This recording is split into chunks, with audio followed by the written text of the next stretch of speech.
ఓం శ్రీకృష్ణ పరబ్రహ్మణే నమః. ఓం శ్రీ పరమాత్మనే నమః.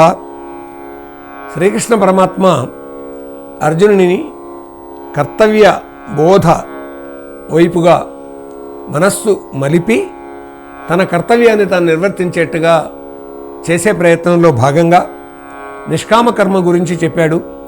ఫలాసక్తి లేకుండా కర్మ ఎలా చేయాలో చెప్పాడు.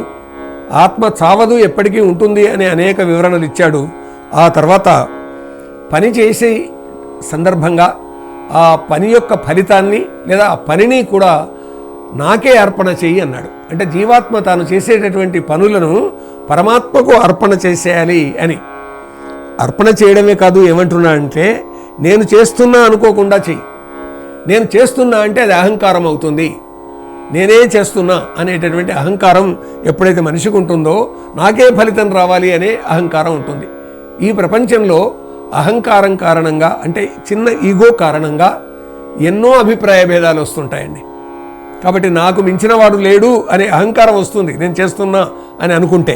కాబట్టి నేను చేస్తున్నా అనుకోకు, ఆ పరమేశ్వరుడు చేయిస్తున్నాడు అనుకో.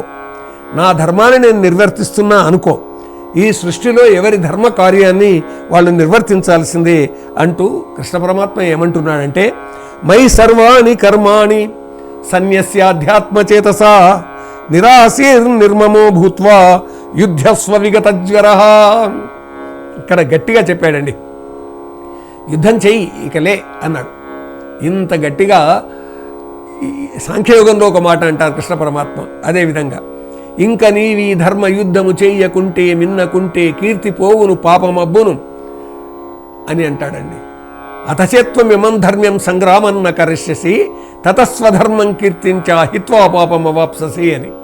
కాబట్టి ఈ ధర్మయుద్ధం నీవు చేయాల్సిందే అని. ఇప్పుడు ఇక్కడ కూడా కర్మయోగం చివరిలో కూడా ఏం చెప్తున్నా అంటే, మై సర్వాణి కర్మాణి, ఈ సర్వకర్మలు కూడా సన్యస్య వదిలై అధ్యాత్మచేతసా జగన్నాథునికి అర్పణం అనుకో. ఈ జగన్నాథునికి అర్పణం అంటే పరమాత్మకి అర్పణం. ఈ పరమాత్మనికి అర్పణం అంటే నిజానికి లోకార్పణం. ఇది అంటే ఎందుకంటే జనతాలోనే జనార్దనుడు ఉన్నాడు, నరుల్లోనే నారాయణమూర్తి ఉన్నాడు. నారాయణమూర్తికి అర్పణం అనేటటువంటిది ఏది చేసినా కానీ నరులకందరికీ చెందుతుంది. ఇవాళ మనము ఏదైనా వంట చేసి భగవంతునికి నైవేద్యంగా పెట్టాం. ఆ నైవేద్యం ఎవరికి పెట్టినట్టండి? భగవంతుడు అంటే ఏమిటి? ఈ విశ్వంలో వ్యాపించి ఉన్నాడు, నరుల్లో ఉన్న నారాయణమూర్తికి పెట్టినట్టు. కాబట్టి ఏ నైవేద్యం అయితే అర్పణం చేశామో ఆ నైవేద్యాన్ని 10 మందికి పంచుతాం. 10 మంది పిల్లలు ఉంటే 10 మందికి పంచుతాం, ప్రసాద రూపంలో పంచుతాం, అన్నప్రసాదం అంటాం, అన్నదానం అంటాం. కాబట్టి జనతా జనార్దనునికి అర్పణం చేయడం అంటే అది ఆ భగవంతునికి అర్పణం చేయడం అన్నట్టే. అందుకే మై సర్వాణి కర్మాణి సన్యస్యాధ్యాత్మచేతసా, నీ మనస్సును ఆధ్యాత్మభావంతో చెయ్యి. నిరాశీర్నిర్మమో భూత్వా యుద్ధస్వ విగత జ్వరః. ఏమాత్రం నీవు ఆశించకుండా లోకార్పణం కొరకు చెయ్యి. చిత్తమధ్యాత్మమునుండగా నాకు కర్మములన్నీ అర్పణ చేసి ఆశయు మమతలేకన్ చింతవీడుము రణము చేయుము. ఇదండి ఇక్కడ చెప్పింది. ఆధ్యాత్మిక భావనతోటి నీవు ఇక యుద్ధం చెయ్యి. అంటే సరి అయినటువంటి, అంటే హెచ్చు తగ్గులు లేకుండా, నేనంతా ఇంత అనే అహంకారం లేకుండా సర్వం కృష్ణార్పణం, సర్వం జనతా జనార్దనార్పణం, లోకార్పణం. అదండి. కాబట్టి ఆ విధంగా లోకార్పణం చేసేసి ఇక నువ్వు రణం చెయ్యి అని భగవదర్పణం చేసి యుద్ధం చేయని. అందుకే చూడండి, అన్నం తినేటటువంటి సందర్భంగా పూర్వం పెద్దవాళ్ళు ఏం చేసేవాళ్ళు అంటే ఒక ముద్ద తీసి పక్కకు పెట్టి ఇది కృష్ణార్పణం అనేవారు. గంగ ఒడ్డున కూర్చొని తింటుంటే ఆ గంగలోకి గంగార్పణం అని వేసేవారు. ఏం గంగార్పణం అని వేస్తే ఆ గంగమ్మ స్వీకరిస్తుందా? ఆ గంగలో ఉండేటటువంటి చేపలు అవి ఇవి అందులో వేసినవి తింటాయి. ఇక్కడ కూడా దైవార్పణం అని అంటే దేవునికి ఇచ్చింది దేవుడు తింటాడా? దేవుని రూపంలో ఉన్నటువంటి జీవాత్మలు స్వీకరిస్తాయి. ఇంతేనండి. కాబట్టి ఇక్కడ అదే నీవు చేసేటటువంటి కర్మ యొక్క ఫలితం కృష్ణార్పణం అనుకో, దైవార్పణం అనుకో, భగవదర్పణం అనుకోని చెయ్యి. దానివల్ల అహంకారం రాదని చెప్తున్నాడు. ప్రాపంచిక భావాలతో, దృశ్య వికారాలతో చిత్తం ఉంటుంది. కాబట్టి ఈ ప్రాపంచిక భావాల నుంచి, చిత్త వికారాల నుంచి ఈ మనస్సును దూరం చేసి దైవాన్ని తెచ్చుకోవాలని నేను చేసేది దైవార్పణం అనుకోవాలని. ఆత్మజ్ఞానం, పరమార్థ చింతనం వల్ల చిత్తం అధ్యాత్మం అవుతుంది. యుద్ధం చెయ్యి అని ఇంత గట్టిగా బోధ చేసినాడు కదా, ఎందుకొరకు ఇంత గట్టిగా చేయాలి? యుద్ధం అంటే హింస కదా. హింసయునర్పనంటివి సరే మేము హింసల పాలనొర్చు విధ్వంసక శక్తులందు దయదాల్చుడ ధార్మిక హింస కాదో, మా కంసుని చంపి లోకముల కష్టము దీర్పను చెల్లునే అశృంమాంసములు ఎండ తిండికై మాటుడ రాచకులము వారికిన్.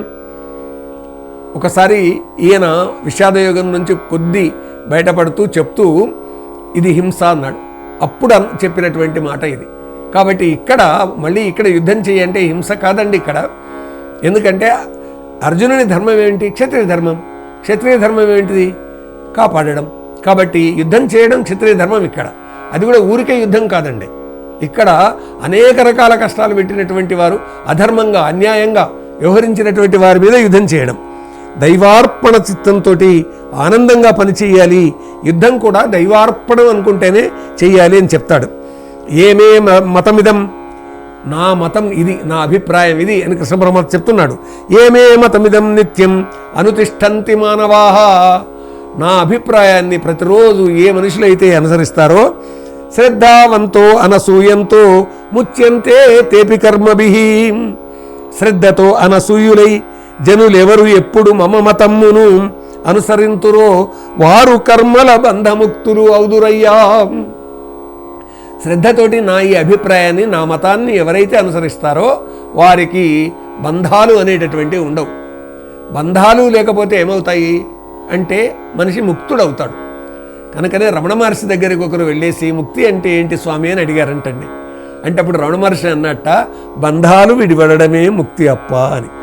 ఎంత బాగుందండి. అందుకొరకనే బంధముక్తులు అయిపోతారు. ఎవరి కర్మ వాళ్ళు చేయాల్సిందే. అలా చేసి అది నారాయణార్పణం, కృష్ణార్పణం, దైవార్పణం అనుకునేటటువంటి ఉద్దేశంతో అలా చేసినట్టయితే ఎవరు కూడా బంధాలలో ఇరుక్కోరు. వాళ్ళు బంధముక్తులు అయినట్టే. ఎందుకొరకంటే ఫలితాన్ని కోరలేదు కదా. ఫలితం కోరకుండా పని చేయి అనేటటువంటిదే ఇంతవరకు చెప్పుకుంటూ వచ్చేస్తున్నా అండి. దీని వెనుక ఉన్నటువంటి గొప్ప ఆధ్యాత్మిక తత్వం ఇది. అంటే ఫలితం వల్ల వచ్చేటటువంటి బంధం వల్ల స్వార్థం పెరుగుతుంది. నేనే ఈ పెద్ద కుర్చీ మీద కూర్చుంటా అనేటటువంటి స్థితికి వస్తుంది. అంతా నాకే చెందాలి, భోగభాగ్యాలు అధికారాలు అన్నీ నాకే చెందాలనుకునే వరకల్లా అతడు గొప్ప నిరంకుశుడైపోతాడు. అందరి మీద అణచివేత మొదలుపెట్టేస్తాడు. కాబట్టి నిష్కామ కర్మం వల్ల, భగవదర్పణతో చేసేటటువంటి పని వల్ల నిస్సంగం ఏర్పడుతుంది. బంధముక్తుడవుతాడు, మోక్షానికి అర్హుడవుతాడు, పరమ ప్రశాంతమైన మనస్సుతోటి పనులు చేసుకుంటూ పోతాడు.